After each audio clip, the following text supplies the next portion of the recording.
కూటమి పార్టీ తరపున పోటీ చేస్తున్న గ్రాడ్యుయేట్ ఎమ్మెల్సీ అభ్యర్థి పేరాబత్తుల రాజశేఖర్ కు మొదటి ప్రాధాన్యత ఓటు వేయాలని కాకినాడ జిల్లా జగ్గంపేట ఎమ్మెల్యే జ్యోతుల నెహ్రూ కోరారు. ప్రైవేటు పాఠశాలలో ఉపాధ్యాయులతో నిర్వహించిన ఎన్నికల ప్రచారంలో ఆయన పాల్గొన్నారు. జగ్గంపేటలో గల శ్రీ చైతన్య భాష్యం స్కూల్స్ కు వెళ్లి ఆయన ఎన్నికల ప్రచారం నిర్వహించారు. ఈ సందర్భంగా ఆయన మాట్లాడుతూ వచ్చే ఎన్నికల్లో పట్టభద్రులు అంతా కూటమి అభ్యర్థి విజయానికి కృషి చేయాలని కోరారు.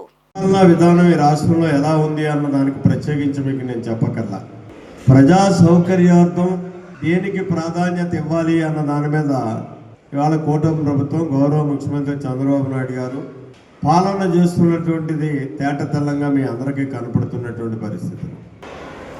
మరి గత ప్రభుత్వ విధానాలు ఏ రకంగా ఉండేవి, దేనికి ప్రాధాన్యత ఇచ్చేవారు, ఏ వ్యవస్థని ముందుకు తీసుకెళ్లారు అన్నదాన్ని చూసుకున్నట్టయితే మన ఎన్నికలే నిదర్శనం. మీరందరూ ఎంత గట్టిగా వ్యతిరేకించి మమ్మల్ని ఈ స్థాయిలో నిలబెట్టారో అదే నిదర్శనం.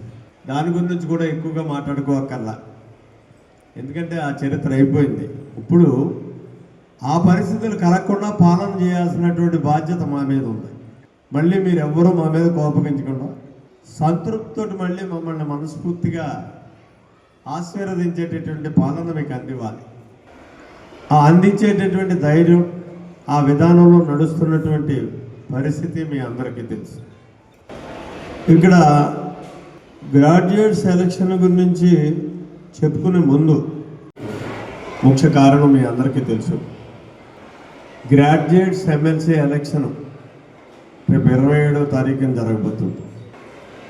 దాని నిమిత్తం మిమ్మల్ని అందరినీ ప్రత్యక్షంగా కలిసి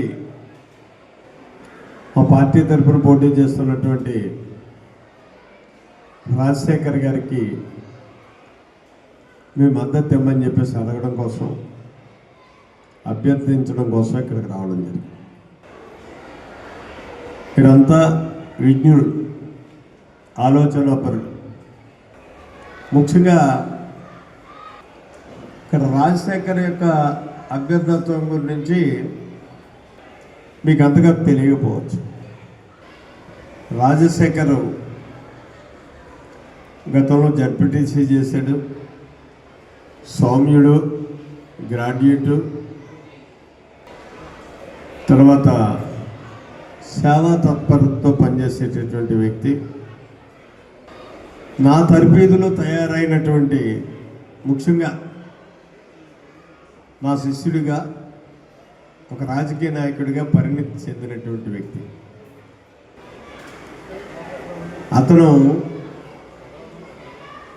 ఎదుర్లంక అనేటటువంటి గ్రామంలో ఉన్న రాజకీయంగా మాత్రం మన నియోజకవర్గ పరిధిలోనే ఉన్నట్లు లెక్క. గౌరవ ముఖ్యమంత్రి చంద్రబాబు నాయుడు గారు కూడా నా అభ్యర్థన మేరకే అతనికి అభ్యర్థత్వం ఇచ్చినటువంటి పరిస్థితి.